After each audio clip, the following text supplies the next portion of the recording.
As far back as I can remember, I always wanted to be a gangster. What is up, everybody? Welcome to Pop Culture Philosophers. In particular, welcome to PCP Movie Night. It's the show where we gather each week on Monday night at 8 p.m. Central Time, and we talk about a movie. It's like a movie of the week club, if you will. And tonight, the only way we can follow up the cinematic milestone and the achievement that Sylvester Stallone did and made and achieved, the achievement he achieved in Stop or My Mom Will Shoot, is with a Martin Scorsese film. A Martin Scorsese film. So we're talking tonight about Goodfellas. We've only done, this is only the second Scorsese film that we've done, because we did Taxi Driver just a couple months ago, and we got to keep this truck rolling because Scorsese is one of my favorite directors. I love Goodfellas, and it's more than arguable that this might be the best gangster movie of all time. And we got some gangsters with us tonight to talk about it, including Verno, two-time. Oh, Gotta go read the papers. Get the papers. Yeah, it's one of my favorite lines, man. Thanks for having me. Thanks for having me. Good to be here. And a great introduction, too. I feel like a gangster after that. Yeah, and, I think everybody wanted to do the 2 times bit tonight, but you were first. Right. So you get to do it. But also, here is Jelani. What is up, my man? Hey, station, whatever, man. Gabagool, What? All the stuff, the foods and the stuff, and the slivers with the razor blades and the garlic and whatnot. It's good to see. Okay. You. Yeah, glad to be here. Is this a gangster movie or a vampire film? Speaking of vampire films, we cannot talk about this movie. We can't talk about any Martin Scorsese film without, why do I keep saying his name wrong? Oh my goodness. Scorsese? Yeah. Anyway, we Marty, I'm just going to call him Marty because I know him. I got him on speed dial, right? Nobody even knows what speed dial is anymore. So we cannot talk about Martin Scorsese without some New Yorkers on the panel, including my man, Fable. What is up, dude? One collection down. Station. Oh, we on the thing here. We on the thing. We doing the review thing. Let's do this thing, okay? Let's go. I'll tell you what, if they ever remake Goodfellas, you need to audition for Jimmy. I'm telling you, okay? I'm telling you. Also, straight live from New York, it's Saturday Night Live. It's Joe Corallo. What is up, my man? Hey, I got a very New York joke that I can do because I'm from New York. All right, everybody. What's the difference between Jews and Italians? Okay. Jews talk with one hand, Italians talk with two. Over here. Yeah. I get it. All right, completely tracking me off is everybody check out Dahlia in the Dark at in Never Ending Party. Hits FOC very, very soon, so everybody check that out. We also got live from Morgan City, Alabama. It's Brooks. What's up? It's close. Morgan City in Alabama is probably as close as we get to New York City, right, Brooks? Yes, they're like so similar. You wouldn't Actually, you even know. don't even live in Morgan City. You're in Huntsville. No, man, I live like You used to live in Mo City. Huntsville, but just like barely. You're on the edge of That's Huntsville, like- bro. Yeah. Living You're at on the part the where edge. me and Jelani are like, oh, all the way out to Brooks's house. It's 20 minutes. It's like nothing. Yeah. It's like nothing. Anyway, It ain't that long a drive. it ain't that long a drive. All right, For me, but it is. it's longer for you, Jelani. You're right.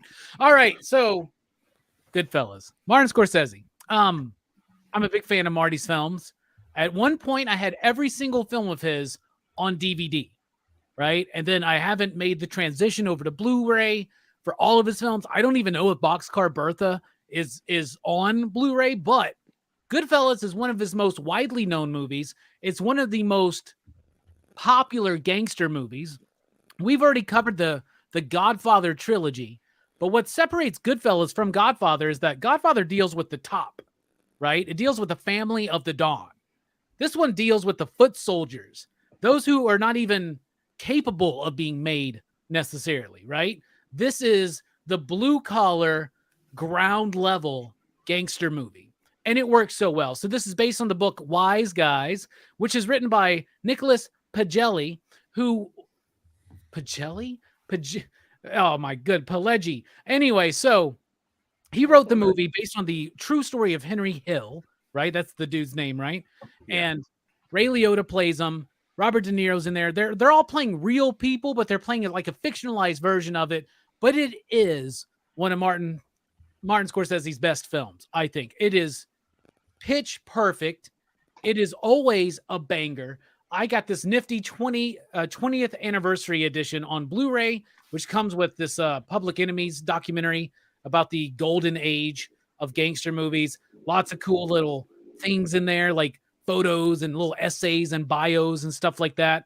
So that's all really super cool. But I also have this on VHS.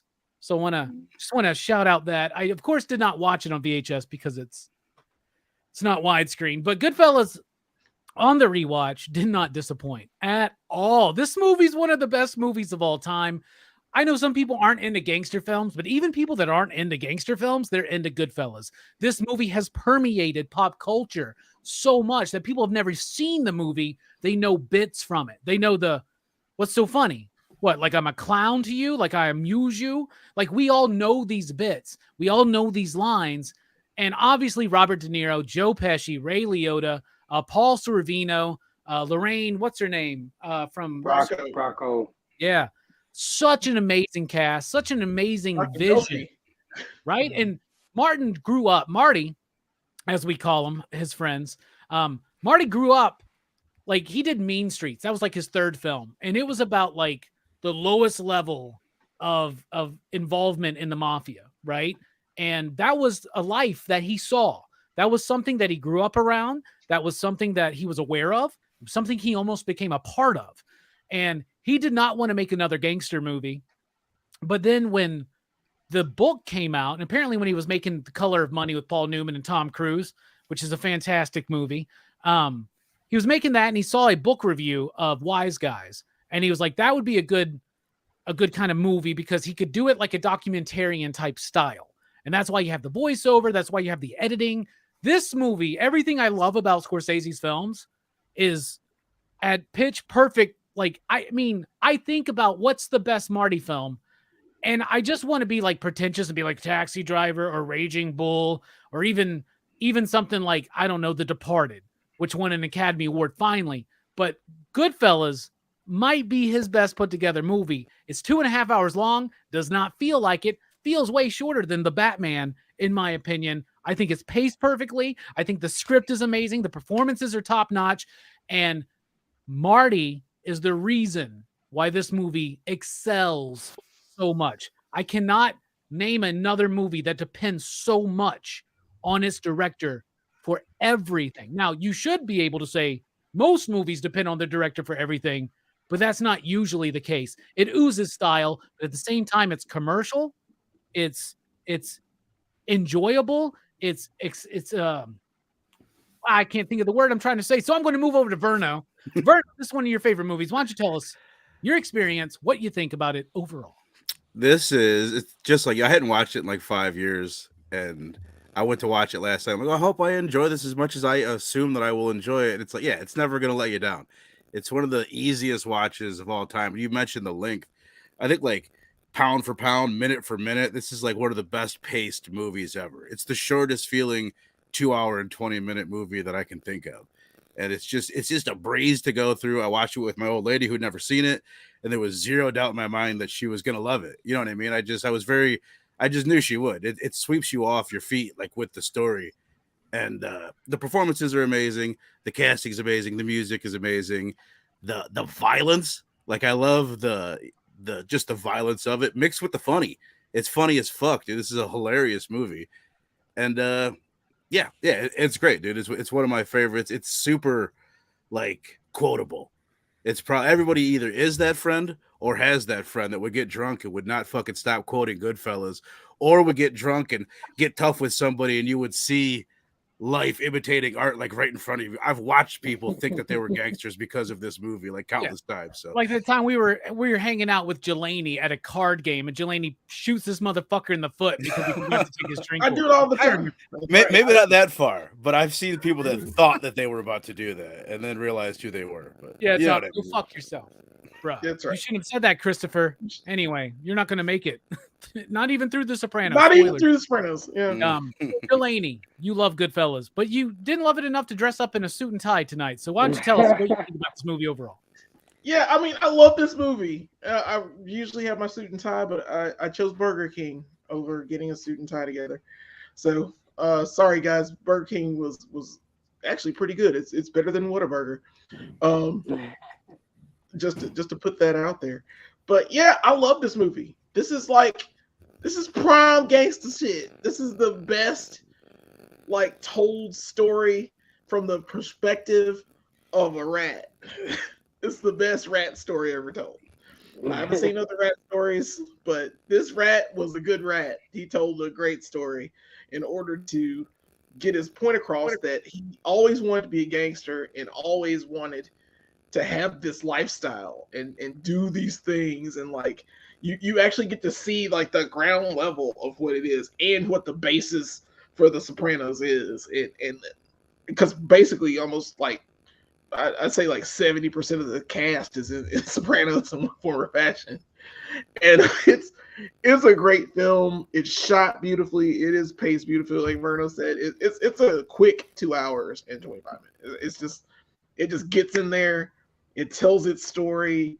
It does not get out because you're so enthralled, and you don't notice it. Like, it's so good, and I've watched it so many times that I watched it this morning before I went to work, and I was just like, oh yeah, I'm in the mood. Now I need some gabagool. Oh, I need to get some like the thing with the garlic and the thing with the stuff. No, I'm kidding. I love this movie. I absolutely adore it. Every cast member is absolutely fantastic. This music is great. It's got Henny Youngman in it for absolutely no reason. I'm like, they used the guy that used to be like a comedian, and he's in this movie. It's so cool. So, they stick little things in. And I keep forgetting Samuel L. Jackson's in this movie, and every time I see him again, it's a very big part. But like, I keep forgetting he's in it, and every time I do, I'm like, oh yeah, that's right. Samuel L. Jackson's in this movie. So, he's kind of not even a blink if you miss it. It's just he just shows up and you realize he's there. But it's such a great film, and I really can't stop gushing about it. I mean, we're gonna keep doing this. This is the train that happens to be on. It's in my Godfather thing. I think this is better than Godfather 3. How about that? I mean, I'll agree with that. I mean, I'll agree with that. Everyone would say that. I think it's even better than Exorcist 3. Speaking of Exorcist 3, Fable, what do you think about this film overall? I absolutely adore this film. This is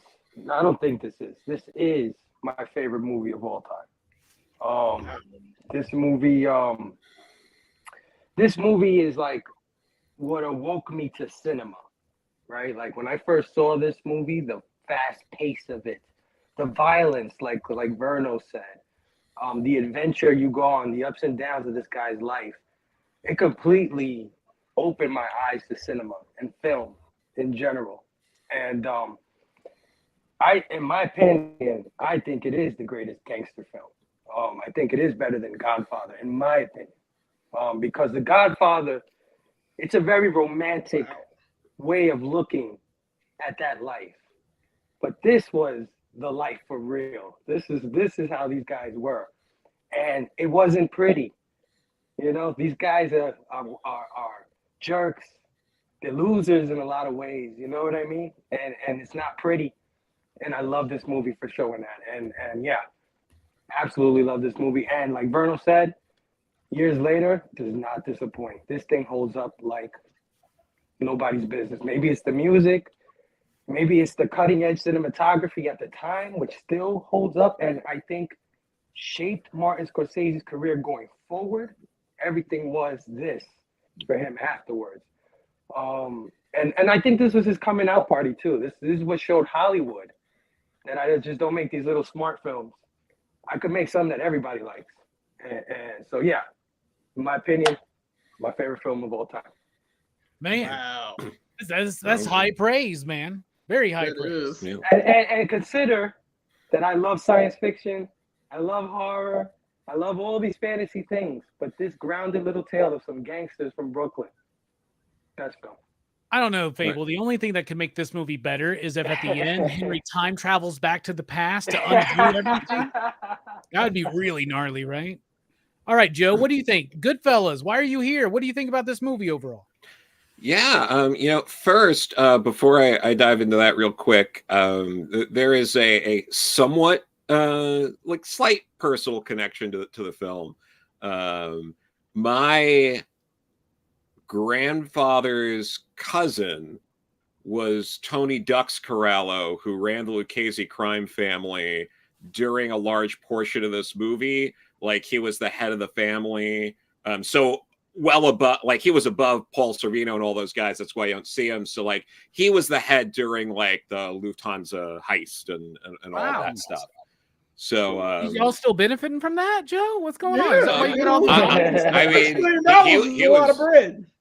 yeah, no, he was in jail like by the time like I was like, he was not in jail when I was born, but I think they busted him in '86. But he had the failed. He tried to get Gotti whacked. He's the guy who did all the stuff with Jimmy Hoffa where they faked the social security numbers on the rolls of the union and pocketed the money, all that stuff. So there's somewhat of a personal connection with that. So there's a lot of entrepreneurship and enterprising in your family, is what you're saying. Oh yeah. Oh, absolutely. But Nice. so there's that. But beyond that, I'll also say that whereas to be a little pretentious, because I don't think we're being pretentious enough right now. Where The Godfather is like operatic, I would say Goodfellas is like a Greek tragedy. Okay. Yeah. Okay. I can dig that. Yeah. Okay. Yeah. It's yes, it's incredible film. I absolutely love it. And again, the pacing, the sound, like it's so fucking good.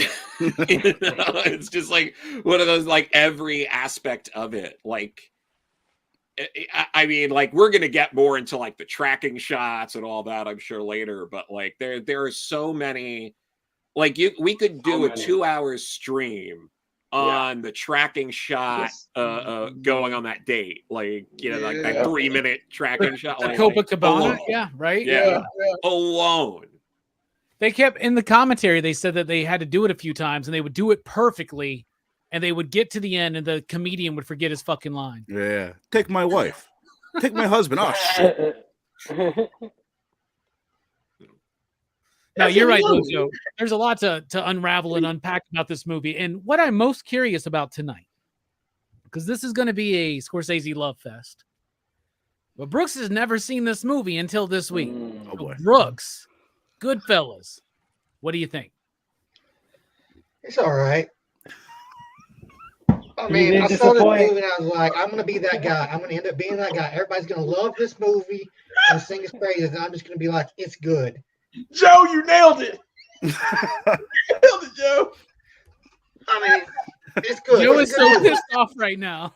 Joey Ducks has fucking had it. But it doesn't bring me in like, say, a Godfather or a Scarface movie. I think the biggest issue I have with this movie is that I don't find the main protagonist to be as interesting as, like, say, Tony Montana or Michael Corleone. Like, I'm more interested in, like, Joe Pesci's character and Robert De Niro's character. Yeah. And I think Ray Liotta does a fine job, but I don't know, it just didn't grab me as much. So, like, I hate to be the guy. I'm glad you are. Motherfucker, I thought you were doing a bit, dude. You're for real, man. Okay. I'm fucking stunned. I'm just fucking okay. Joe said exactly what you were going to say. He did. All right. Okay, so let's bring ourselves back together for a second. All right. This movie has a great cast. And we're going to talk about that right now. There's a lot of really great performances, some small, some very big. I don't want to be that guy. I'm going to go first because I don't want anybody stealing Robert De Niro as Jimmy. Because the reason why I got to pick this one is one scene in particular. Every moment Robert De Niro's here is amazing. And apparently he would call Henry Hill on the phone like all the time, be like, hey, how did Jimmy smoke a cigarette? How did Jimmy like talk to people? How did he show disappointment? Like he had so many questions. He was so into this role. And obviously we look at it and we're like, that's Bobby De Niro, right? But man, it's the moment when it goes slow-mo to him just smoking that cigarette in that bar and looking at that dude that sells the toupees and shit and realizing in that moment, I can kill all these motherfuckers and keep all that money. Dude, he goes from like thinking, he goes from bothered, puzzled, thinking to just like, he has this smirk that shows up at the moment where he gets the idea. Dude, it's so fucking good. Robert De Niro is my favorite performance. What about you, Verno? What's the performance you want to highlight? That's a good. Well, let me just say about Robert De Niro. I love that he would take that role because it's not the biggest role. Like I don't think Al Pacino would take that role, but De Niro would, and he nails it.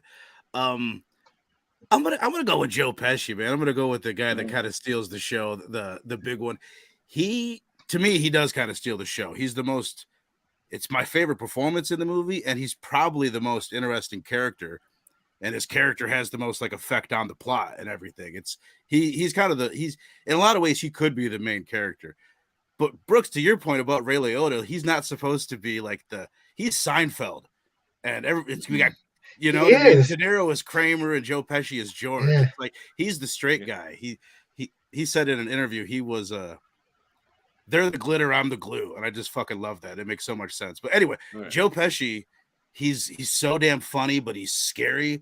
But he's also has like these insecurities that you see in the performance. And to me, that's my favorite part of it.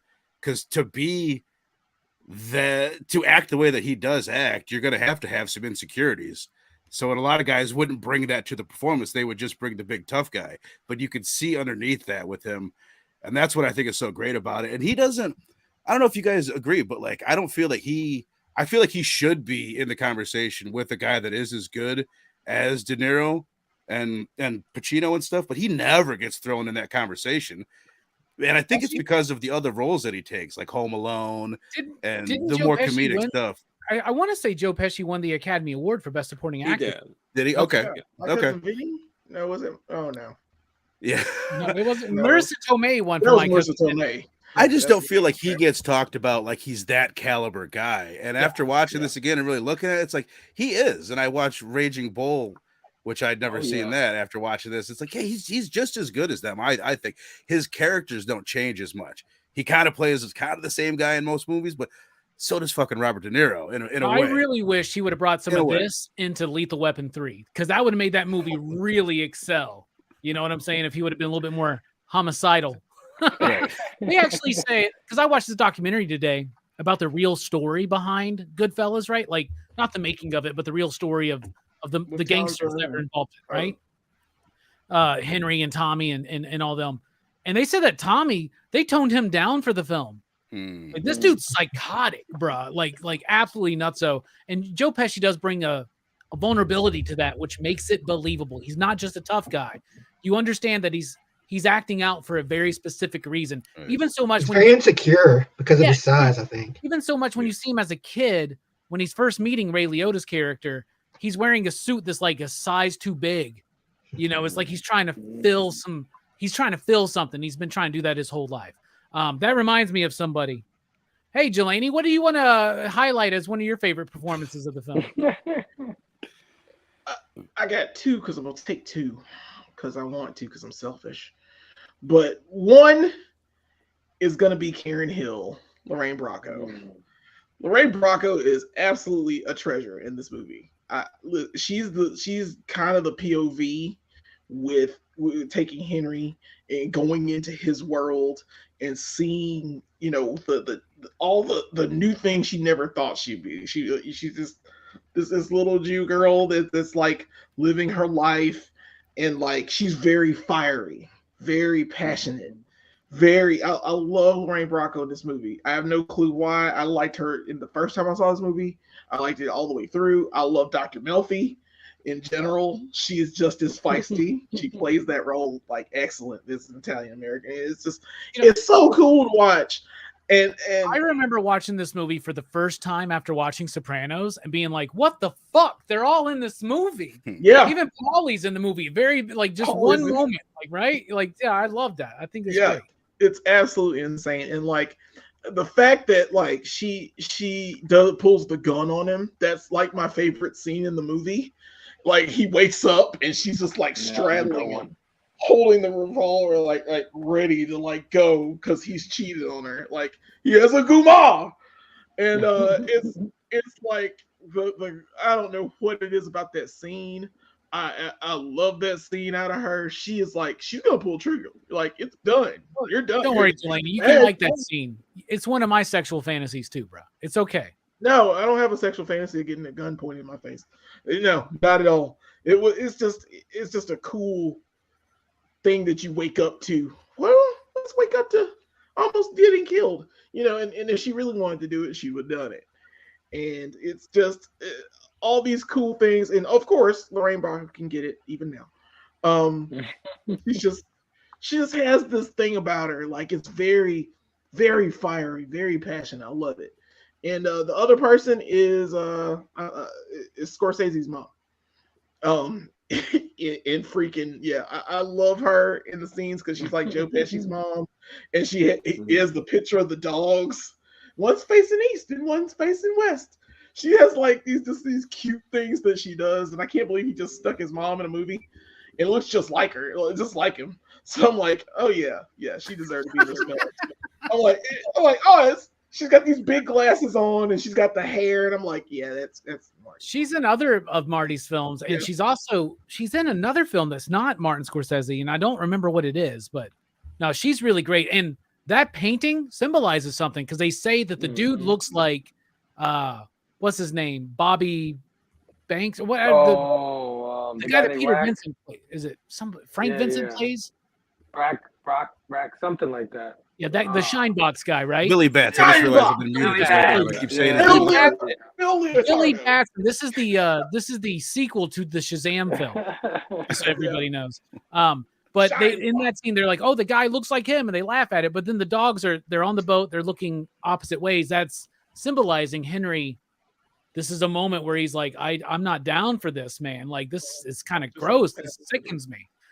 Some really great picks there, Jelani. What about you, Fable? If there's any left, I'm sure there are. Yeah. Well, I would definitely go De Niro, hands down. But it's so hard because this is my favorite De Niro film. This is my favorite Joe Pesci film. This is my favorite Ray Liotta film.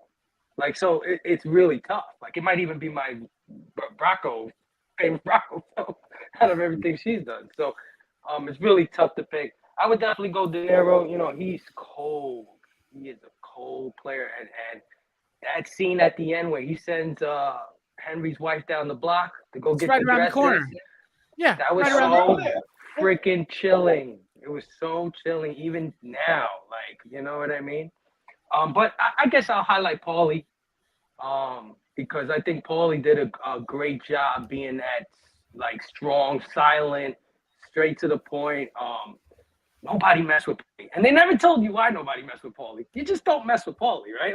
Like even Robert De Niro was scared shitless of Paulie. He kicked up all his money to Paulie. So I always wanted to know what the hell is up with Paulie. But Paulie don't talk, right? He even has these conversations where he tells one guy to tell another guy what he said, and they come back like telephone. So yeah, I guess I'll highlight him. Strong, silent performance that you feel that this guy's the boss for sure, without saying much.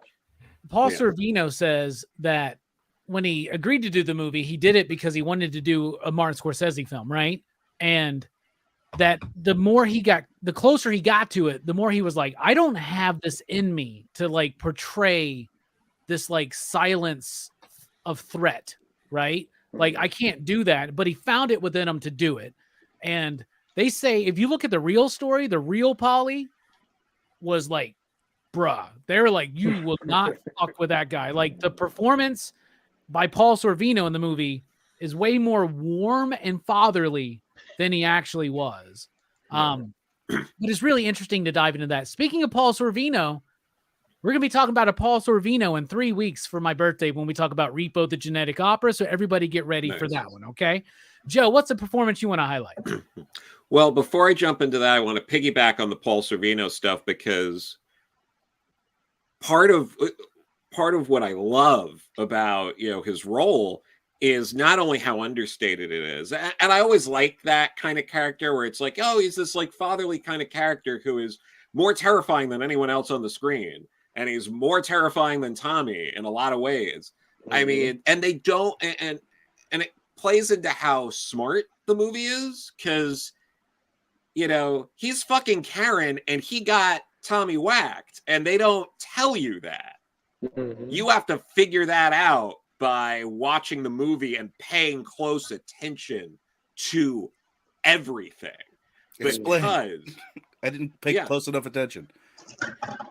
There's all the bits, so like you have to where he's talking about Karen, and Karen has been staying with him like when he was in jail. They were sleeping together because they didn't have money coming in. He was taking care of her. And Karen was the only one who saw, Ray Liotta cleaning the back of the car, like cleaning it, the stunk of death. She knew what happened. She told Paulie. That's why when they're in that scene, he's like, is there so, do you know anything about, because he knew. And he was trying to see if he would own up to it or not. And he whacked Tommy as part of a warning. It's a mafia warning, which is we kill one of your friends as a warning. That was a warning to him and to De Niro that he knew they were selling the drugs. So he killed Tommy in this like incredible 3D chess move of I'm gonna okay it for the Gambino family to get their revenge because this benefits me to do that as a warning to those guys.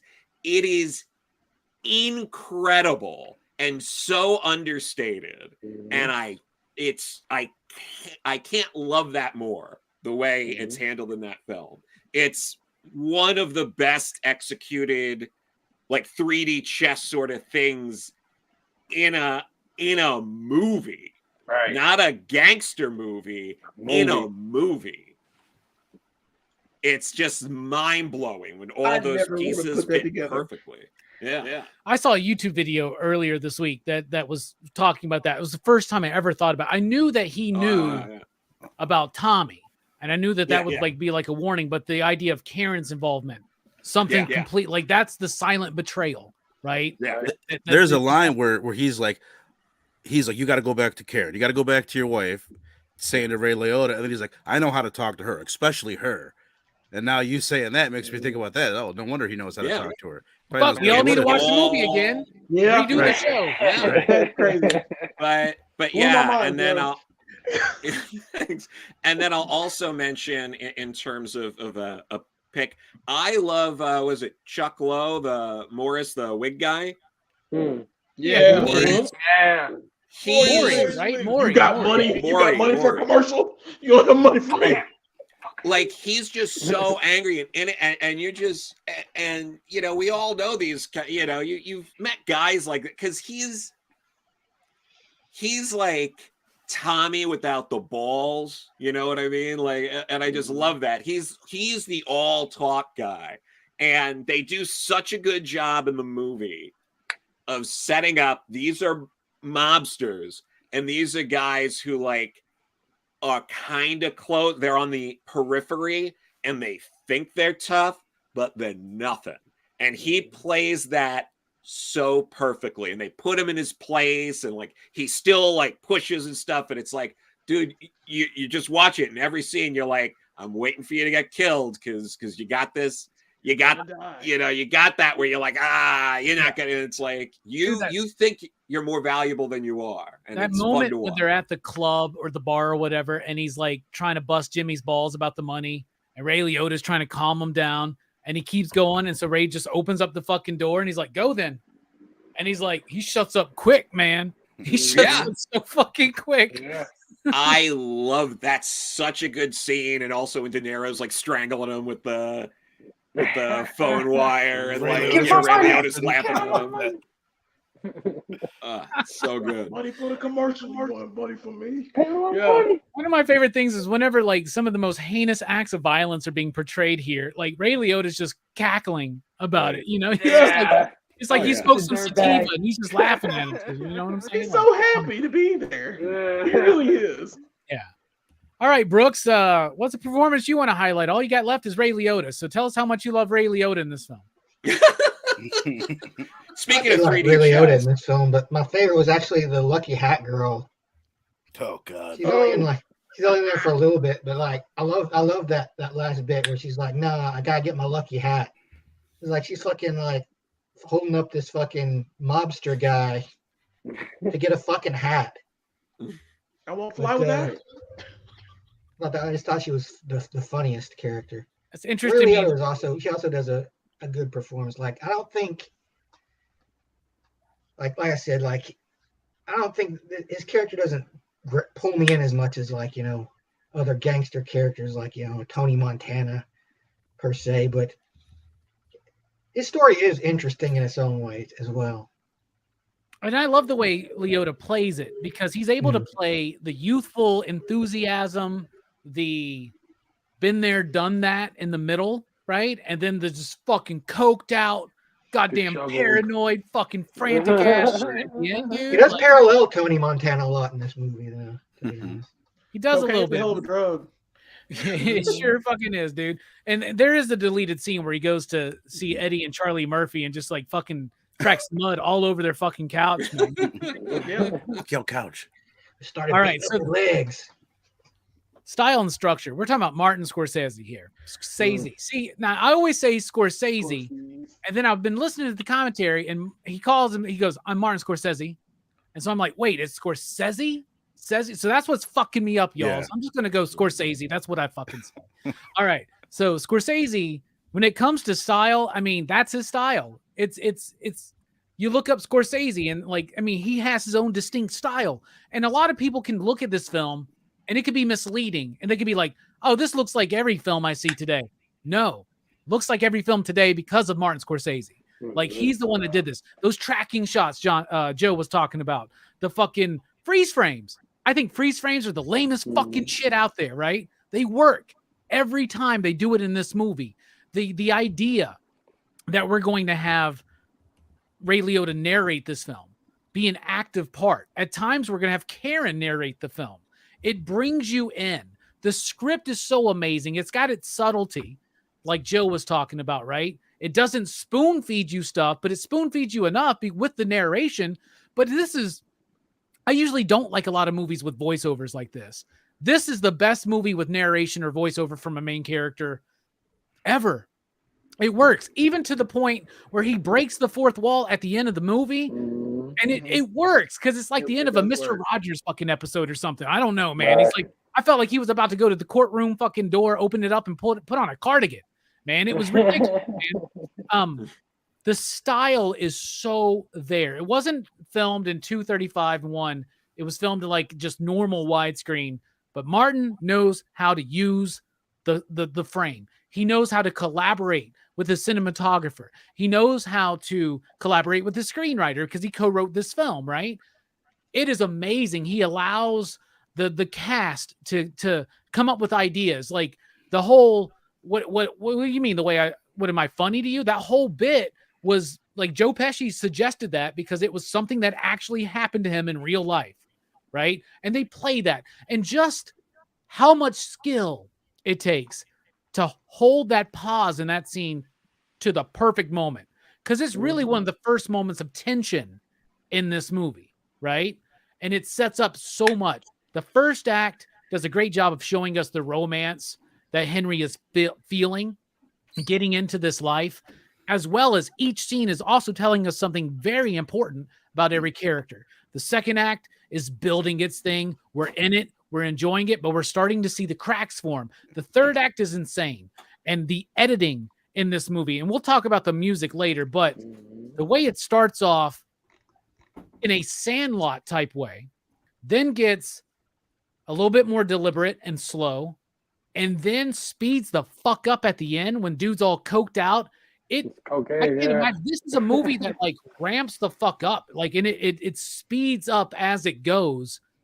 You don't see movies like that. They always drag. This movie doesn't drag for a single frame, like at all. It's astonishing to me. The look of it, the vibe of it, the flow of it, the structure of it, to me is excellent. Top notch, best, like, I mean, it's a master class in how to fucking tell a story. What about you, Verna? What do you think about the style and structure of this Martin Scorsese film?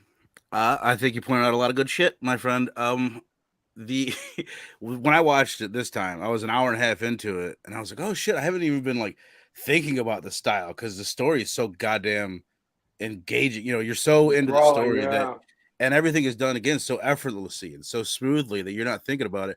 But I've seen it enough times that I'm aware of all the shit that he's doing. It's all the stuff that you mentioned, all the cheesy things that most people wouldn't do because it would be cheesy. The voiceover, the freeze frames, the slow-mo.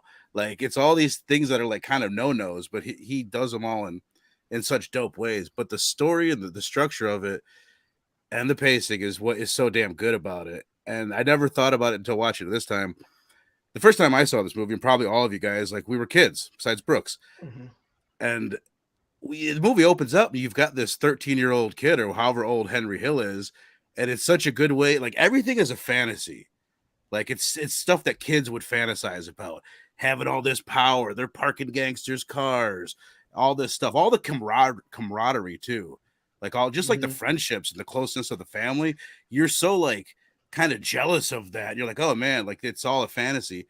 And then when it switches to Karen's perspective, which really is like jarring, like, oh god, now she's narrating, which is a weird choice. Then it's her fantasy. It's the wedding day, and she's being swept off her feet. She's being taken into this restaurant and all that. And then after the bit with Spider, and again, this is why Joe Pesci's character is so important. The bit with Spider, and then when they kill the maid guy and they have to bury his body, everything turns to shit after that. So it's all this fantasy, and then it's all the reality of the situation up until the crescendo of the cocaine bit. And in that bit, it's all about the editing. It's just like, it's so fun and fast paced, and like it really can kind of like almost give you like anxiety. You know what I mean? You start to feel the anxiety and the paranoia that he's feeling. And it feels like a different movie almost all of a sudden. Like, all of a sudden, it's like switching gears. It's like Barbarian in its second act, where you're like, it tricks you into falling in love with this world. And then it just like tells you, why did you fall in love? These guys are assholes, and it shows you why. Right. Yeah. You get seduced the same way that Ray Liotta gets seduced into the lifestyle, and you're bought into it. And there's a line that's in the movie that I'm sure is intentional, where Scorsese says something like, he's explaining Jimmy's character, the type of guy that would root for the bad guys in the movie. And at that point, you're like, oh, I'm one of those guys. I'm rooting for the bad guys in the movie. I'm a badass. And then later on, you're like, oh shit, maybe I'm not. Maybe I am Maury. You know what I mean? You know, and usually in these movies where somebody turns rat, right? Like it's portrayed in a very negative way. Like you're like, fuck that guy. And this one, you're like, no, bro, you had to. You have to turn these people in. Yeah. You're dead, dude, if you don't, man. Like, it's crazy. They do a great job with that. Well put, Verno. What about you, Jelani? Style and structure of a Scorsese film known as Goodfellas. What do you think? Yeah, I agree with everything Verno said. That was well put. It is paced well, where it is fast towards the end. It is absolutely beautifully shot. I love every scene in this movie. It's like I don't know what it is about his style that he tells a gangster story and it feels like you're engrossed in it, like you're in this with him, like telling it. And the best part for me was, of course, going back to Karen. Karen was like, in her perspective, when she was with all the ladies, and all the ladies had bad skin, and they were wearing track pants and all this thing, and they're moving around these ladies, and they're not like the best looking and stuff. She didn't see the glamour. She didn't see the glamour in being like a wife of a gangster during that part. And you just see it as you go through, and I'm like, oh wow. But you know, of course, before that, she's walked into that club, and everybody's talking to Henry, and like, hey man, how's it going? You know, and hey, it's him, and it's shot so well for that scene as well. But I like all of Karen's perspectives because I like how she was just brought into this world, and you see it through her eyes. Kind of situation. I love all of that. I don't know why. It's just enthralling because it's like if you're dragging me into this world, what would I see? What would, you know, I couldn't be accepted into this world, but you know, if I was, this is how I would see it from that perspective. And it's so, I don't know, I really like it. I don't know what it is. And of course the spider death changes all the glamour, makes it ugly, makes it really bad, goes poorly very quickly. Like if Joe Pesci hadn't killed that guy, they'd probably be on this way, but they still have some kind of loser death. There'd be some other loser death that they would die, and you know, or he'd kill the wrong guy again, or in another way, you know, because he just shot Michael Imperioli like it was nothing, you know, just because he told him to go fuck himself, and all to prove a point. But that scene, along with him just beating Spider to death, I don't think it should have happened. It's something that shouldn't have happened, but these are gangsters. It's not pretty. It's kind of, it makes it gritty. Scorsese tells that story so well. I love Robert De Niro in that scene so much too, because he's like, hey, this kid's got some balls. You gonna let him get away with that? And then when he shoots me, he's like, what the fuck is wrong, man? Why did you do that? It's like you're egging him on. You're digging the hole on this one. This is you. Maybe my favorite movie in the whole fucking, or favorite line of the movie is, what you think, it's my first fucking hole? Come on. No shit. He's like, okay. When he shot him, and he said, what the hell's wrong with you, blah, blah? And he was like, what? I'm a good shot. Yeah. It's like, holy shit, that's cold, man. He's like, what? I'm a good shot. I love how nobody get mad at him. No one got mad at him after the shot.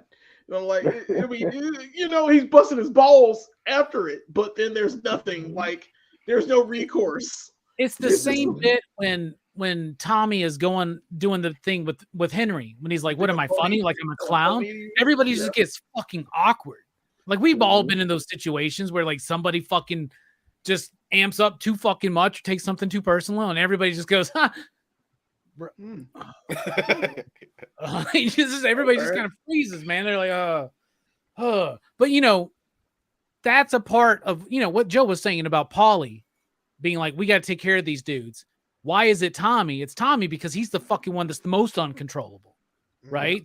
And that shows, because you don't think that made it to Paulie, that happened? You know what I'm saying? Like, in addition to everything else.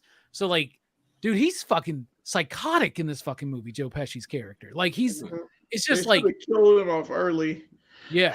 he was way too unhinged. And the way it works, dude, it's so heartbreaking when you watch the scene with his mother, which is Marty's mother, right? And you just, and you're like, oh, she's like, you look so handsome. Be careful, he says. Oh, she knows her son too. I love that bit too. And he's like, "Mom, can I borrow this knife? I'll bring it right back." Right.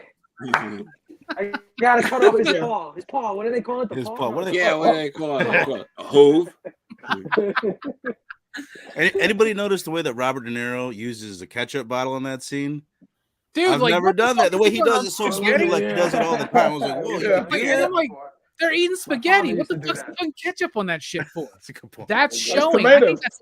that's another one of those subtle things. He's Irish, He's Irish. not yeah. Italian. Yeah. right? Yeah. That's funny. Bruh. That's, Man, But that's how that's you get it out. That's how you get it out. I didn't know.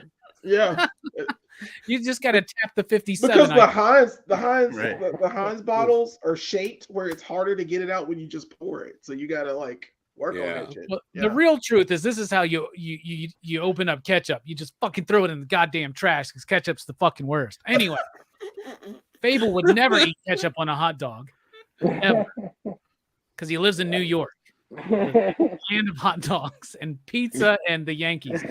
Yankees doing good. The only team, by the way, not to lose a series so far. Fable, what do you think about the style and structure of this film? This is a masterclass, guys, in style and structure.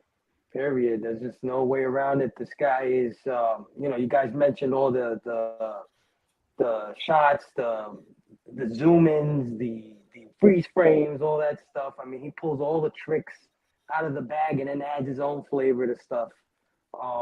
It's perfectly paced.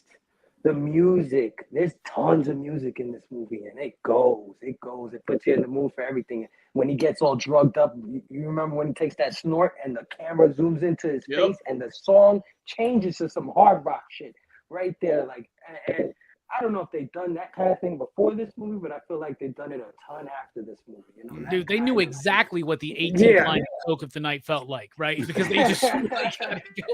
You know, the costumes, the gangster suits, how that changes over the years. The Robert De Niro, his aging effects.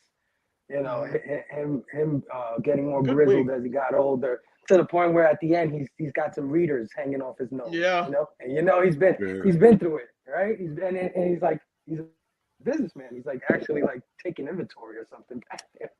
And he's wearing them goofy ass glasses that makes his eyes look all fucking big and shit. And it's so on purpose, right? Like it's so deliberate, like you said. Like, look at how goofy I look, right? At the end of the day, I'm this killer, but look at me.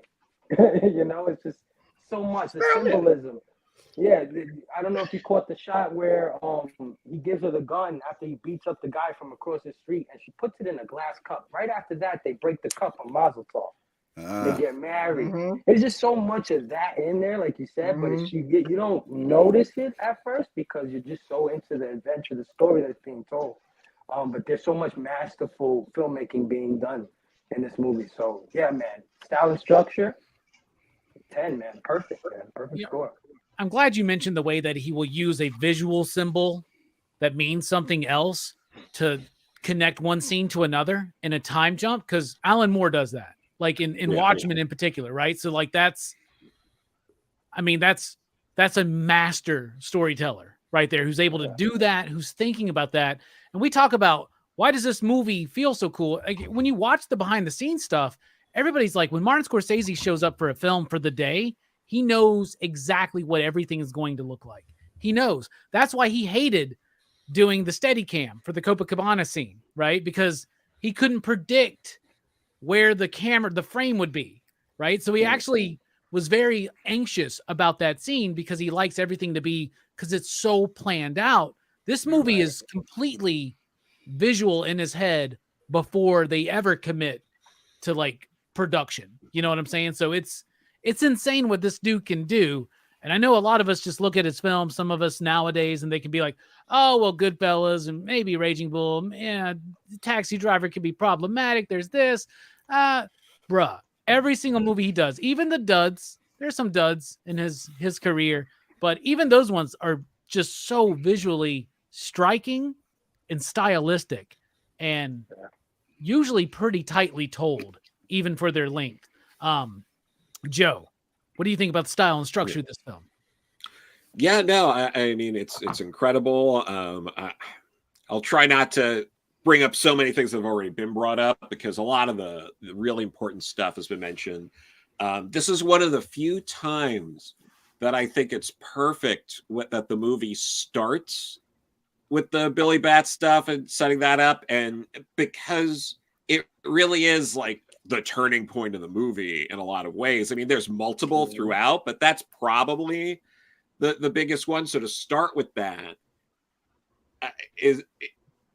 it feels more thoughtful than a lot of other movies, because since then there have just been so many movies that start with the scene that's like in the middle of the movie, and usually it feels like it's being done to work in like action or suspense in the beginning because your movie's about to get really dull for at least half an hour.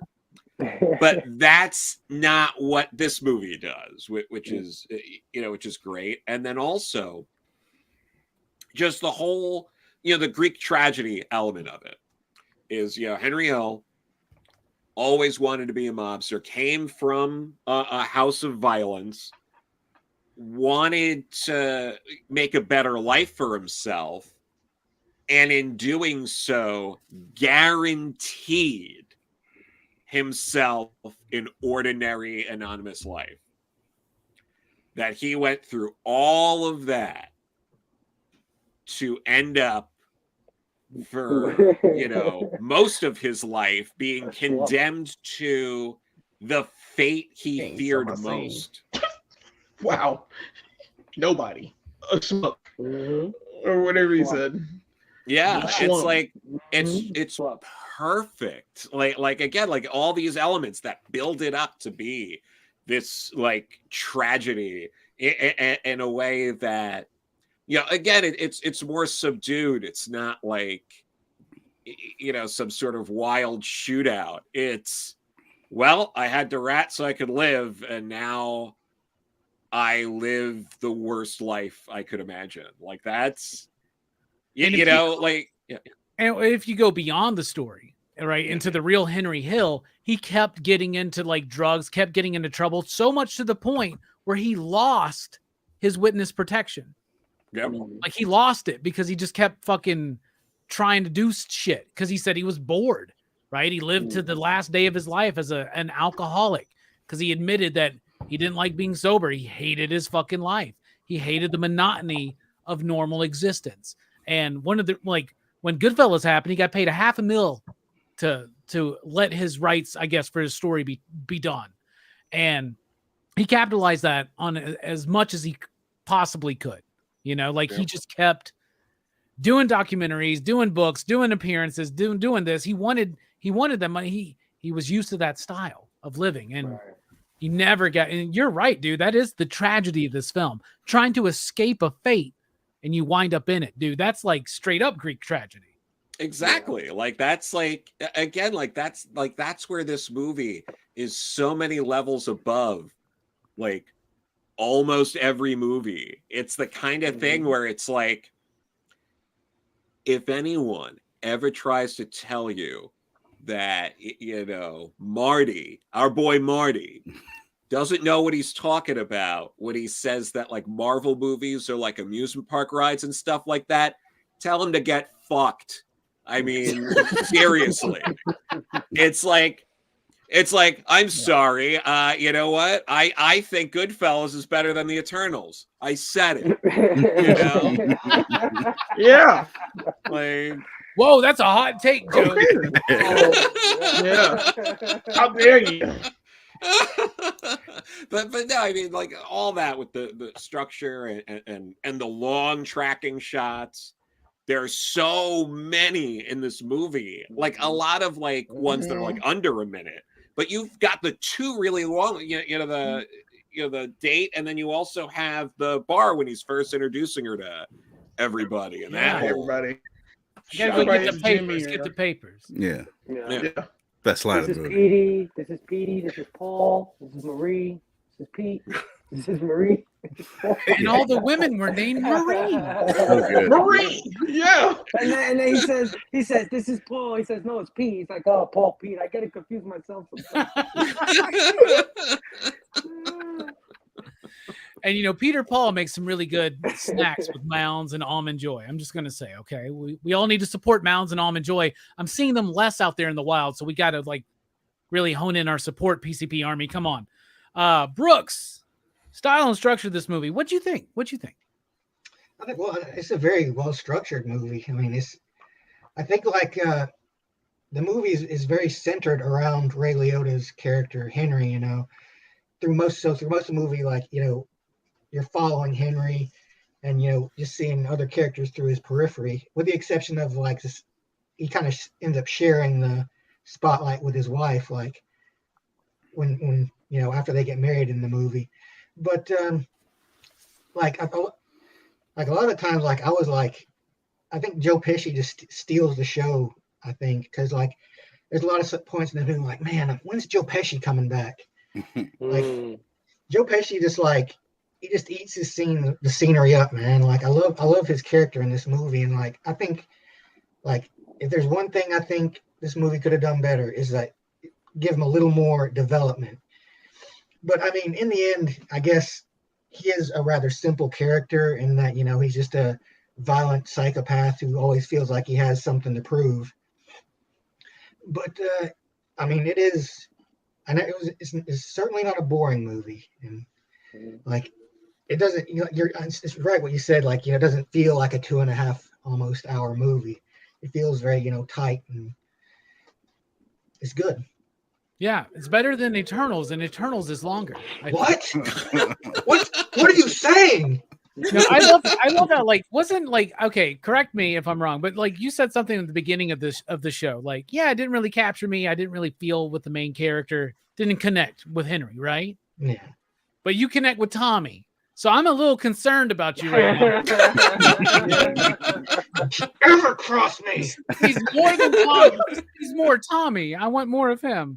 All right. The music in the film. Now, usually at this point of the show, I like to talk about the composer and their other works and how it brings a tone or an atmosphere or some kind of quality to the cinematic forefront of this film. That's a weird way to put that, Robbie. I don't know if there's a composer in this film. I don't know if there's an original score. If there is, I'm sorry, brah, but, like, I don't know who the fuck you are, because all I can think of is Martin Scorsese using pop music again. Like, and nobody uses it like him. Like, he's picking popular songs. He's picking songs he likes. I get it. But, like, because he gets, like, they're like, there's a Rolling Stones song in every Scorsese film. Maybe it's because Rolling Stones are, like, one of the greatest rock bands of all time. I don't know. Could have something to do with it. Maybe Martin Scorsese knows something about music as well. So when he says that Drake is not real music, maybe he's never been. Somebody should ask him that. Like, if we ever get Marty on the show, they're going to be like, hey, Marty, what do you think about modern music like Drake?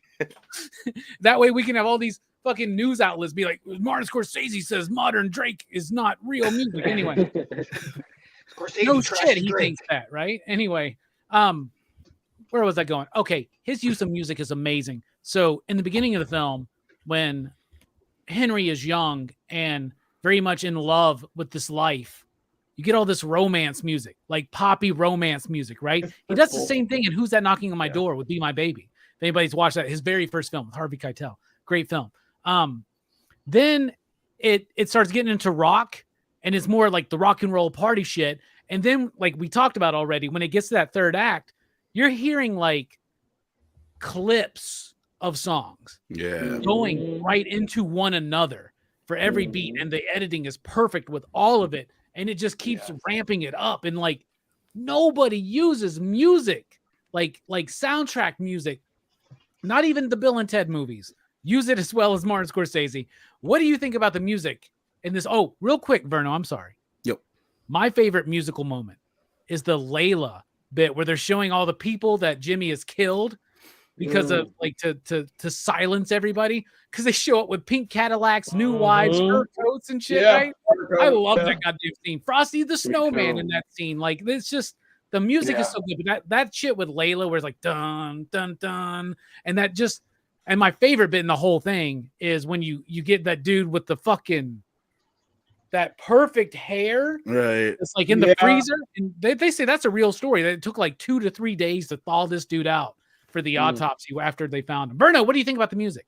And carry on for me, if you will. You bet. It's amazing, dude. Luckily, he's got the money for it because there's some bangers throughout like almost every minute of this. But when I think of this movie, the first thing I think about is the scene that he just mentioned, like the Layla bit and discovering all Jimmy's bodies, and just I'd heard somewhere, and I see it in movies constantly. I wonder like if it's true. If one of you guys probably knows this. Did Scorsese like popularize putting like juxtaposing the poppy music with the violence? You know what I mean? I've heard that he's the guy that like started that, and you see that everywhere. I could imagine. He started so much that it's probably. I wouldn't be surprised. Right. And the other thing I'll just point out is when it goes into cocaine mode, they end up at one point playing a George Harrison song that I just fucking love off of his first solo album. Oh yeah. I was looking for the name of it. I couldn't find. Oh, what is life? What is life? There it is. I love that song. Me too, dude. Yeah. Me too. I love the whole fucking album. It's one of the best Beatles albums, or one of the best albums done by a Beatle is that one. But anyway, Jelani, where you at on it? Yeah, man, it's a great soundtrack. I mean, I really can't argue with it. I mean, hell, it's got Manish Boy on it. Anytime you put Manish Boy on anything, I'm like, oh,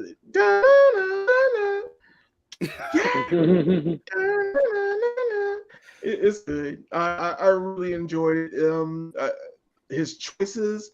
It's a decent soundtrack. You can't really say too much about it. I didn't know many of the songs. Like I know the real hot poppy songs and whatnot, but I always like the pace of it. Though, like all the music fit with the scenes in the movie, so that's all I can say about it. It was freaking awesome, dude. Absolutely, man.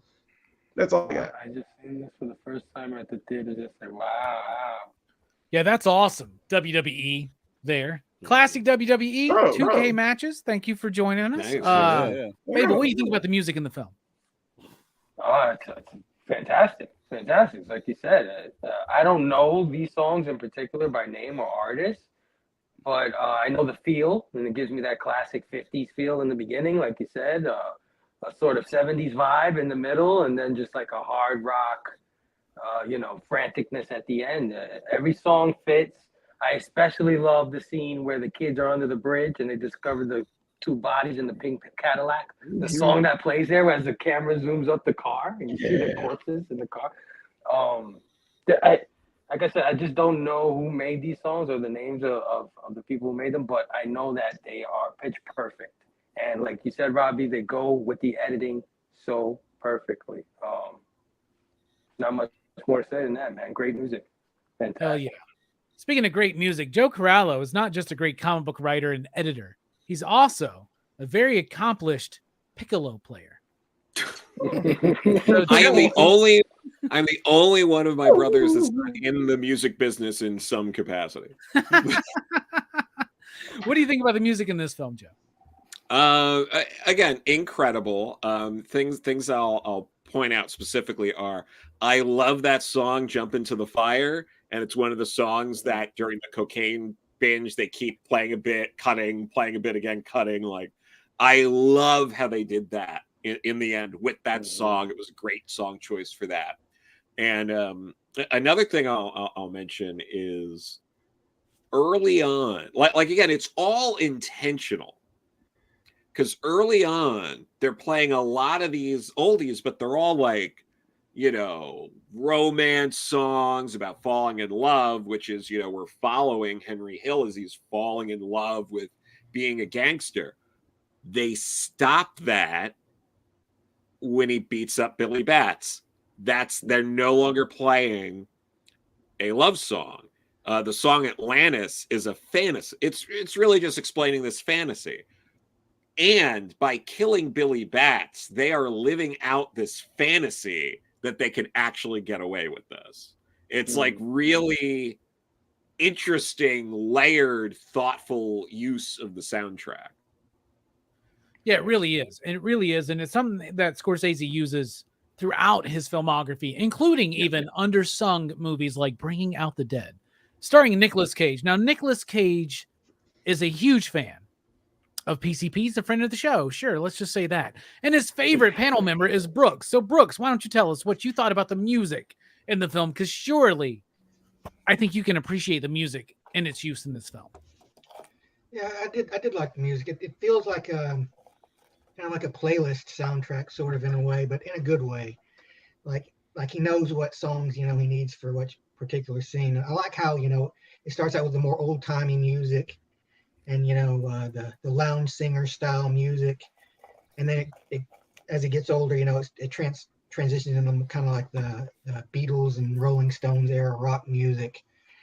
It's it makes it feel like it's progressing. Like things are like you're not only seeing things are different, but you're hearing things are different as well. Mhm. So the main point of this movie is to show the reality of a ground level soldier in the mafia, right? The point of this movie is to show an element of Martin Scorsese's childhood, right? Something that he saw in his neighborhood that he wanted to get out in a truly street level documentarian style. But there's a lot of stuff that we can pull from this movie. So, Verno, what does Goodfellas speak to you? What is the theme? What's it about? I mean, it's weird, dude. Every time I finish this movie, I'm a little bit like, what exactly am I supposed to? I'll explain what the fuck I'm talking about. Like, the easy thing is play with fire, you get burned. Live by the sword, die by the sword. That's like what I take. But then at the end, when you see Henry, he's like, I just got to be a regular schmuck now. He's not happy living a life, not taking the risks, not playing with fire.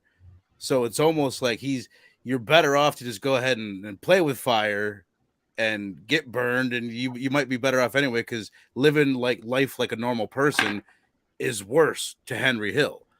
You know what I mean? So like to me, those are like conflicting things that I've never quite 100% understood what I was supposed to take away from it. But then again, it's because the way I look at it, it's a real life fucking story. It's hard to like, unless I'm really curious, like what to hear what you guys have to say. But I find it conflicting. It's those two things that I've never understood which one you're supposed to take away from it. Yeah. It's one of those moments where Verno's like, man, why am I first? No, I'm happy to do that, because if not, I just would have copied off whatever Jelani said next or something. You'd have pulled a Dylan? You would never do that. Jelani, what is this movie speaking to you? Yeah, it's basically you reap what you sow. It's all it is. I mean, basically these guys did horrible things, and they ended up paying for all of it. I mean, it's what Bruno said. It's kind of I want to speak to what Joe said too, as far as how his entire life he wanted to be somebody, and in the end he ended up being nobody. It's so many different things that you can pull from Goodfellas, because it is a tragedy. It's a tragic tale. It's one of these things where you see the downfall. You can actually pinpoint it. He didn't kill anyone. First of all, he didn't take anyone's life. He just wanted to rob and steal and get his life together.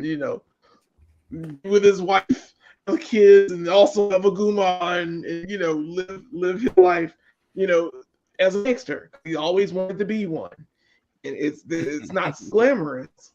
It's not so glamorous when you see what you see. But once again, it's reaping what you sow. You plant the seeds of your own destruction, and he does it pretty good. Like, it's good fashion. Like, it's either death, it's dishonor for death. It is what it is. Hell yeah. Very nicely put. Very nicely put. Both you and Big Llama. All right. We could hear everything you said, though, Jelani. I understood everything you said, by the way. And well put, Jelani. What about you, Fable? What's this movie speaking to you? Your favorite movie of all time, goddammit. I would say it's There's No Honor Amongst Thieves, man. These guys grew up together. They partied together. They, each other's weddings, the most intimate things, the most familial things. But when it came down to money, they'd kill each other in a heartbeat. When it meant that they were going to go down or go to prison, every man for themselves. Because all these guys deserve that because that's what they are. They're scumbags. They're dirtbags. You know, these guys are not to be celebrated. And that's why Martin Scorsese is doing what he's doing. He's showing you. He's like, he's letting you see, oh yeah, look how easy it is to fall in love with this. But everybody wants to be a lion until it's time to do lion shit, right? You ever heard that saying before? And Henry Hill's one of them, right? Because like Jelani pointed out, he ain't killed nobody. I don't think these fellows are very good at all. Right, exactly. And the title is perfect for that reason, that same reason. Everything you're saying. So yeah, no honor amongst thieves, man. You're right, Fable, and love you, Dylan. Like, it's like that moment where I always feel bad at I always feel like if I go live with the comic book review, I'm going to shit on somebody's book, and then they're going to be there in the chat. You know, like Joe's going to be like, "What the fuck, bro?" But no, you're right there, Fable. Like, and I've heard that the lion bit too, and yeah, that is something to notice. Henry didn't kill anybody in this movie. You don't see it, right? He beat the fuck out of that one dude. Right. But like, you see more of an aversion to it. Right. And obviously, because it's Henry Hill's story told from him, you know what I'm saying? So like a lot of people have come out and been like, not all of it's truthful. Well, okay. It's true. I have more credence though in Goodfellas than I do Bloodsport, Right. Which by the way, Goodfellas and Bloodsport, same level of awesome for me, like, to be honest. So anyway, speaking of Bloodsport, Joe Corallo is just fresh back from the Kumite of 2023. Why don't you tell us what do you think about the theme of this film? What's it about? Yeah, well, first I will say Bloodsport's amazing, but also this movie, like, part of the tragedy, and I think part of what the movie is saying is really four of the lead characters. You have Henry, Tommy, Jimmy, and Karen. Throughout this movie, they are all given multiple chances to get out and be fine. That these are people that are like gambling with their lives, that life gives you outs. Like the forces of this world try to, give you the signs, give you chances. And when you turn down all of those chances, eventually life catches up to you. And I think that's really a lot of what the movie's talking about. Henry had multiple chances of just being like, hey, we know what you did, but we know what you were involved in, but we're giving you a pass. You went to jail, but don't worry, like, you can straighten out. I mean, Jimmy also, I mean, all these guys, at some point went to jail. It's like, we're giving you another chance. And then with Karen, it's like, ooh, I kind of understood what I was getting into, but I just went with it. Then I got married, and ooh, I know even more now, but like, oh, I can't just leave, and it's like, you had all these chances to go, she could have sided.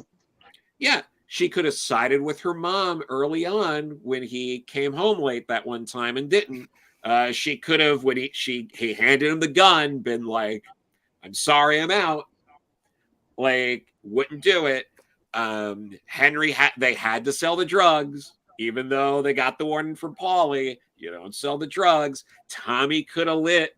If Tommy didn't kill that last fucking guy, he could have gotten away with Billy Bats and a lot of other things. If Jimmy didn't go around getting so paranoid, he had to whack everyone involved in the Lufthansa heist, he would have gotten out of this. Like, Henry wouldn't have snitched on him and Paulie if in that situation, like, he probably wouldn't have had to snitch at all if just Jimmy helped him out.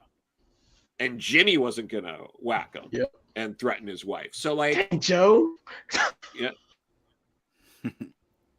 Yep. Continue. No. So I was talking to it, but it's it's. I think that's really the core of it. Is that you get multiple chances. Like, look for the signs. The signs are there. Don't dismiss them. Don't push them aside because you're gambling with your life. You know, everyone was gambling with their life because they knew what they were doing was wrong, but they were benefiting from it. And if you know what you're doing is wrong and you're gambling with your life, eventually you will lose. And that's basically what happens throughout the film. Yeah, to everybody. Yeah. To all of the main characters. Every single fucking one of them, man. Good point, Joe. What about you, Brooks? What did you pull from this movie? What's it about to you? Well, to me, this movie is about how there are no happy endings. It's kind of a common theme in these kind of gangster movies, like, you know, that the idea that the path to power always just ends in misery or death. And like even the guys who are like, you know, the guys at the top, they're just as miserable as anybody else. And like the idea, this idea that, you know, the chase is just, it's just something we do out of habit, you know, like, you know, this guy pulls in so much money. And like, if he'd have just like been responsible with that money, he could have like set himself up for life without having to pull another job like easy. But they always have to keep pouring money into the game, and, you know, so they can get more out of the game. And it's, you know, it's perpetuating that cycle and it always ends up with them, you know, getting caught because they either get bored and they're just like, they slip up and just, you know, maybe they want to get caught, or, you know, the law just actually catches up to them because, you know, every once in a while you'll get a competent cop out there who might just bring you in. All right. Nicely put from everybody. I don't really have too much to add. Like, you all have hit the nail on the head. But if I had to add something, I would say, like many of you have said, it's about the danger of indulging in the fantasy, right? It's about the danger taking the easy way to success or whatever. Whenever we needed money, we would just bust somebody up on the head and take their money. It was that easy. Like, that's the easy road. It's easy to accumulate money, but notice this, they don't keep it. Mm-hmm. You know, Henry didn't learn how to hold on to the money, how to make it work. He still had the same problems because he didn't have the right upbringing, right? So it also shows the importance of a real life education, right? Like, we teach kids all this bullshit in school or whatever, and that's fine. Who cares how fast you can type if you can't balance a checkbook? You know what I'm saying? And what's a checkbook? Kids don't even know that shit today. I don't know. You can't get the bag. You have to hold the bag.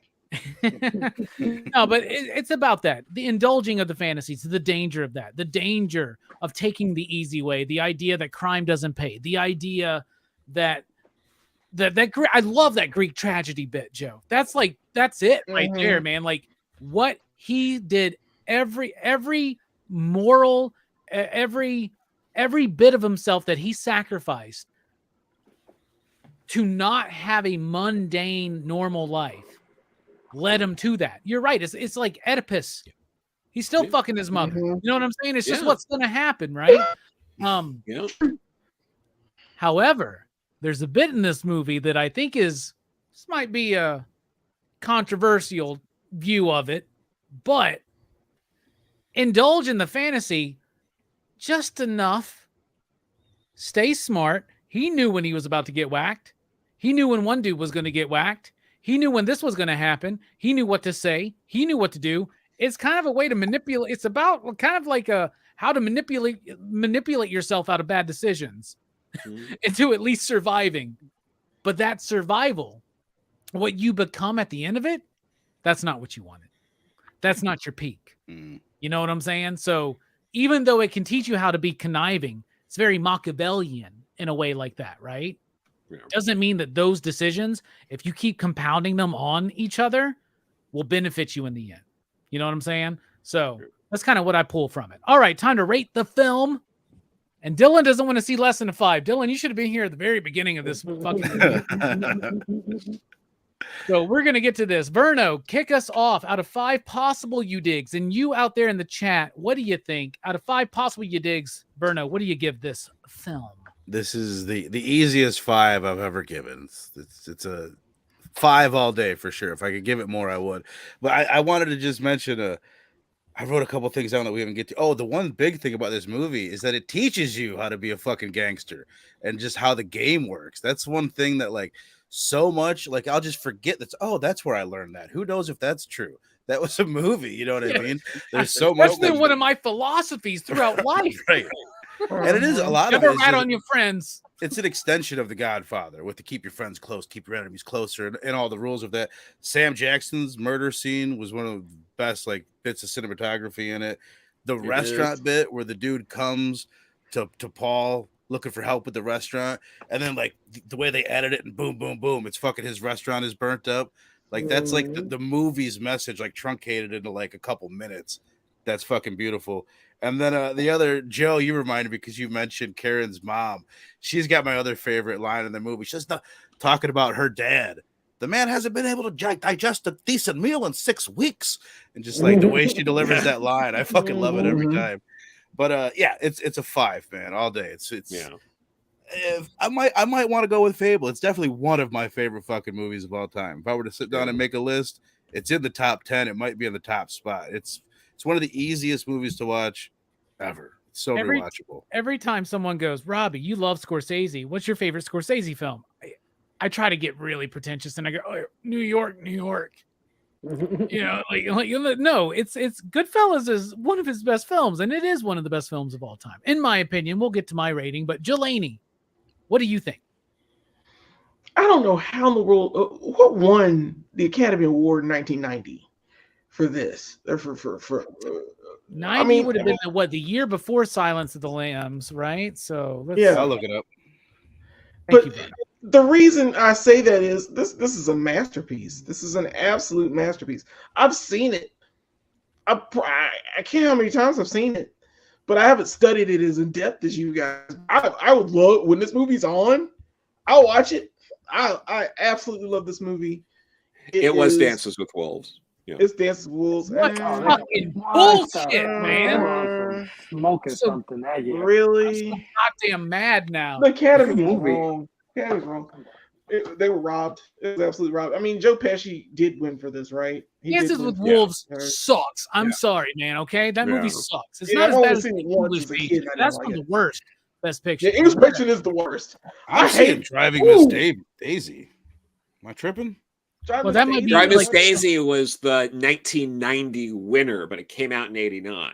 Oh, okay. Yeah, there's the year difference, Verno, with the Academy Award. Okay. So, yeah, the 1990 winner would have been the 89 films. Or the 89. The 91 winner would have been. So 91 would have been. Dances with fucking Wolves beat this one? That's awful. I sent you that on VHS, Robbie. God. All right, y'all. Saddest thing. Anyway. We're going to have a special edition coming up soon. Dances with Wolves versus Goodfellas. Wouldn't it be a cool idea, though, to like look at the best like picture nominees, watch them, and then talk about what should have fucking won? You know, because usually it's wrong. Like, honestly, it's insane. It's insane that this movie didn't make it. Yeah, of course it's a 5 for me. I mean, what the crap? I mean, it's shot beautifully. It's got a great cast. Rest in peace, Ray Liotta. You actually did the business in this. This is what you put your name on the map anyway. This and that other movie where you played the cop, Sleeping with the Enemy. I remember that one a lot for some random reason. But it's such a great film. Like Joe Pesci is the film in so many different ways. Like he is the total psychopathic gangster that you expect in a movie of this caliber. Watching this as a kid, because I watched this on VHS. I never saw it in the theater. My parents wouldn't have let me watch it in the theater. But it's absolutely insane that this movie did not win the Academy Award. It's more insane that Kevin fucking Costner won Best Director over Scorsese. Man, I'm so glad he didn't make that. That's nuts. I don't know. Maybe it was the I don't know the Academy Award Native American thing. Nominee body. They were on cocaine, it seems. Yeah, they were on cocaine. It was a period of time. That's absolutely wrong. Scorsese was robbed. This is the thing, man. This is what happens in the Academy, right? So, like, Denzel Washington wins fucking Best Actor for Training Day and Or not Training Malcolm X. Day. Some bullshit. You Yeah. know what I'm saying? Like, and then Yeah. you get like They The can promote Departed Malcolm winning X. Best Picture. Like The Departed finally wins Best Picture and Director for Scorsese. That is, I know, I love The Departed too. No, Too it's much not Boston Goodfellas. for me, Good. but I do like The Departed. But like, that's not Scorsese's best film by far. Right. Same thing. Right. DiCaprio won the Academy or the Oscar for that bear movie, The Bear Hunter Revenant, movie. and that's Yeah, The Revenant. that's Yeah, The nowhere near Revenant. his best performance. It's, Yeah. you know, Right. No. Bullshit. Shoot, Fucking Django. Django, he was awesome. He cut his hand doing his scene, and they kept He was it fantastic in in. Django. The crap, man. so Django pissed so off cool. now, man. But Jesus. anyway, so I all had right, to ask. I had to ask. Fable. You had dances with the fucking wolves. you could just go to Joe. Like, we all know I'm giving this a 5. It's a 5.69. Like, you know what I mean? It's a masterful. This is a movie that, in my opinion, totally changed direction or structure, or like I never saw a movie like this until I saw this movie. Right, the way it's paced, the way it's the fourth wall breaking at the end, the silly bits that are still great bits, like, you know, the grandmother talking to the boys, like just love so that. much about it. Yeah, there's just so much in this. Jelani, you said that the scene earlier with when she's looking at the women, the other mafia women, and they all look decrepit and messed up, and they even put a red mark on some lady's chin, and she's talking about how men won't keep their hands off of her, and she's decrepit looking. This movie's fantastic, bro. Oh, yeah. 5 all day, 5.69 if I could, man. I also love, you just reminded me, but I love that bit when Tommy's wife is talking to Jimmy's wife, and she goes, "He's serious too. Like, he'll kill me if another dude He'll looks at kill me." me. And then Yo, the yo, other one is like, "How nice, how sweet," Yeah. or something like She's that. like, I know, she loves it. It's so funny. He'll kill me. Missing link. I love The Aviator. Hell but yeah. Kate Blanchett won for that, but That's so Scorsese, underrated. No. yeah, Scorsese did not win. He Yeah. was nominated a bunch, but he did not win Yeah. until. I think he was talking about. I think he was talking about his favorite DiCaprio performance. I'm thinking. Oh yeah, that's a good. I mean, Okay. Aviator's a great Scorsese Yeah, film. Beckinsale's in it. Random. Yeah. Scorsese. Anyway, Joe, what about you? Out of 5 you digs, what do you give Goodfellas? I'll 5 digs the fucking movie. I don't give a fuck. Yeah, what the fuck? Like, this is the first 5 you digs I've given.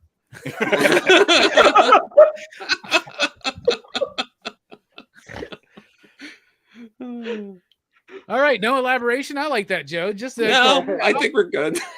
all right, nice. All right, Brooks, we love you. But one thing you have to appreciate about this movie is that now you understand the Goodfellas bit in Animaniacs more, right? That's With true. the And chickens. the community episode with the chicken tenders. I understand that. better now. That's true too. That is also true. God, All right, bruh.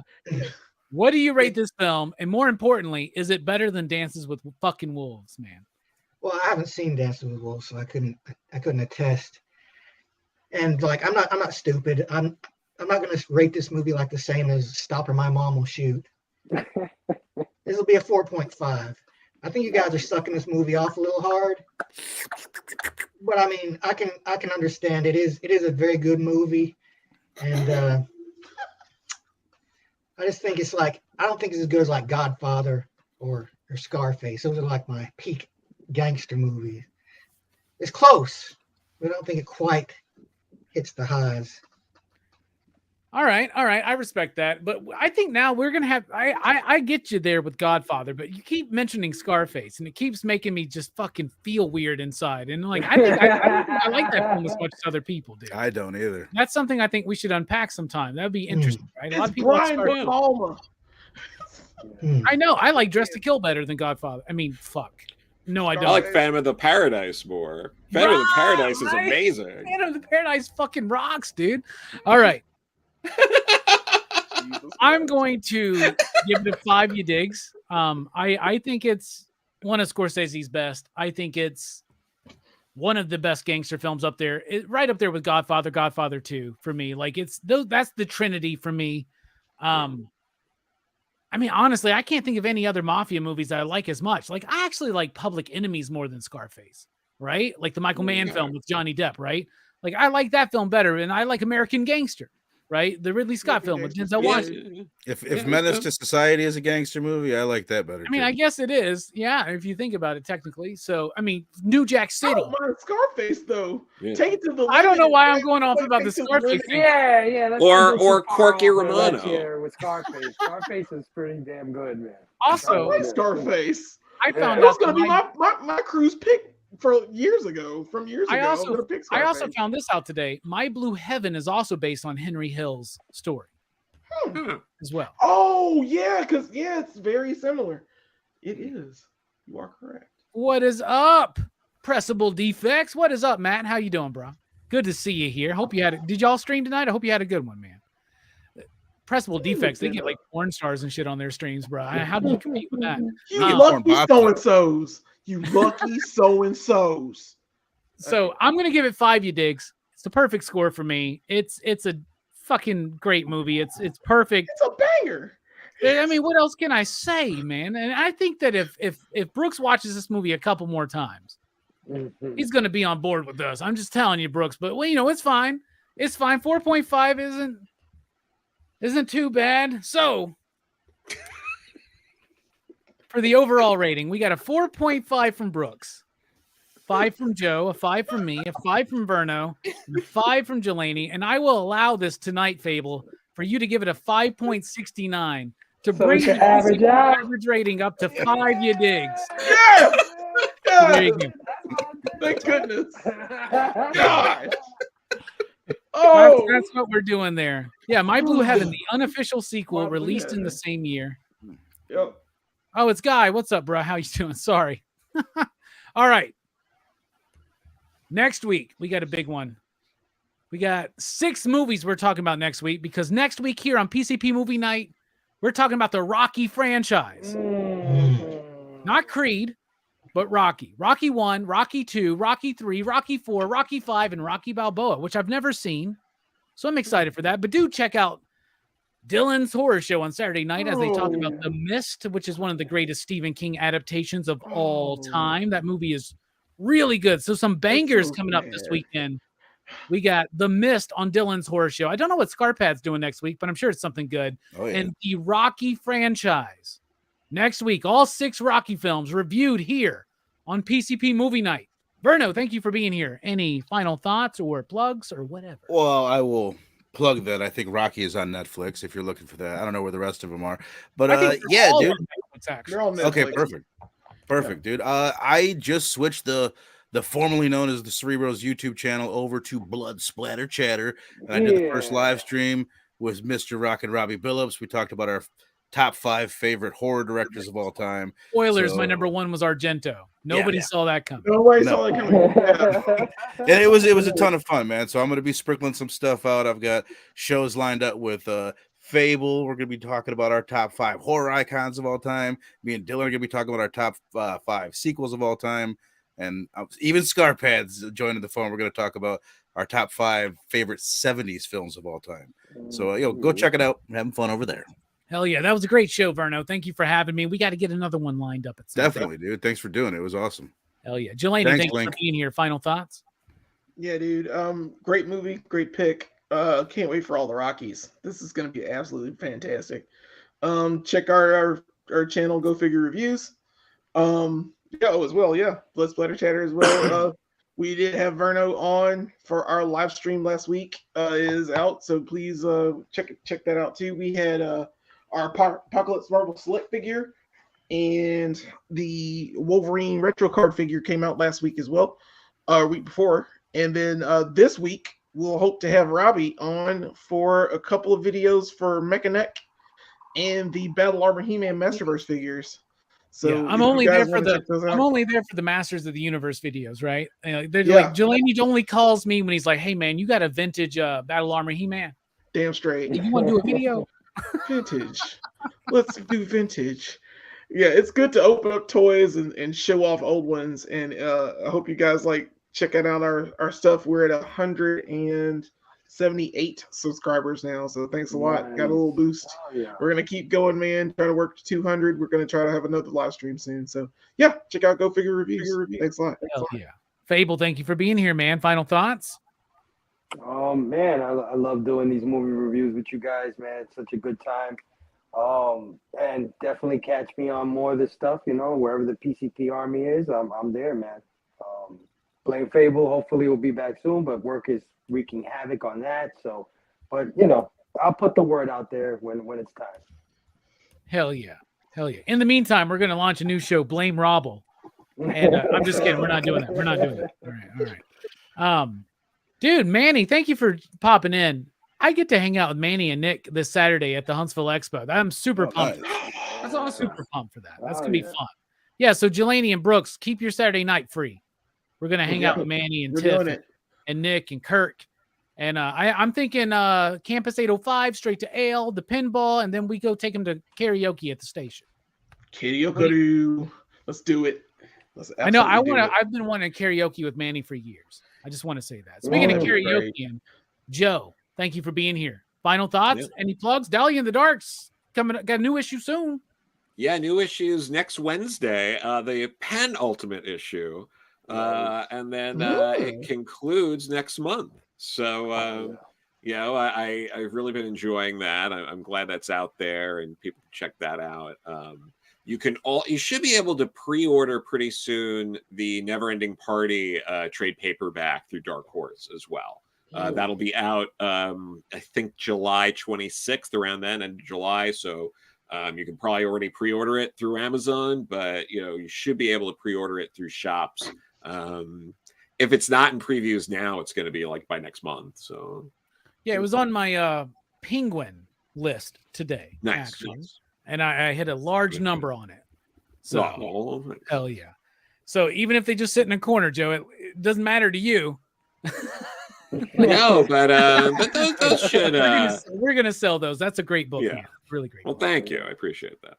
Hell yeah, Brooks. Thank you for being here. Final thoughts. Talking about this movie made me want to go and watch that chicken finger episode of Community. Yeah. That's all I can think about now. It's really good. It's a good episode. Yeah. All right. For my final thoughts, check out Dylan's Horror Show Saturday night, The Mist.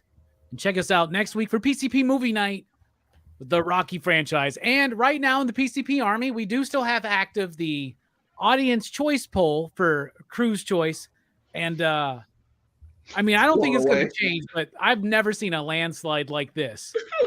But with 60% of the fucking vote, of over 100 votes, Dredd is slaying everything. So we're probably going to be talking about Dredd. The Carl Urban Dredd? Yeah, the Yes. Carl Urban. Yes. That's a I great love that movie. 3D. I'm the only person who voted for Little Big Man, by the way. So I'd never seen, I think, almost a single movie on that poll. not a one. Dredd, was that your pick, Link? Was that your pick? Dredd? Oh, yeah, nice. Thank you, Link. Yeah, no. Yeah, dude. We talk about Dredd all the time. It's a great movie, man. Yeah, that's a fucking great. I love it. There's a line in that movie where he has to go like confront some more like fucking henchmen or something, and he just goes, "Well, let's go tell him the bad news." Yeah. And so every time I'm in the office and somebody comes in and is like, "Hey, man, somebody's here with some comics to sell," I go, "Well, let's go tell them the bad news. These comics, I don't need any of them." Yep. And he never takes off his helmet. Not once. Stallone did. But Stallone did. Anyway, but next week, Stallone. We'll be talking about a lot of Stallone next week. And I got some thoughts. So I'm excited. All right. Thank you all for being here. Goodfellas, great movie. Brooks is almost there with us. But for the most part, it was a 5 you digs across the board. Thank you all for joining us. Fucking peace out, man. I don't know what else to say except for what do you mean I'm funny? Like I amuse you, like I'm a clown, like I'm here for your music. You're a funny guy. You said it. What you mean? I'm what you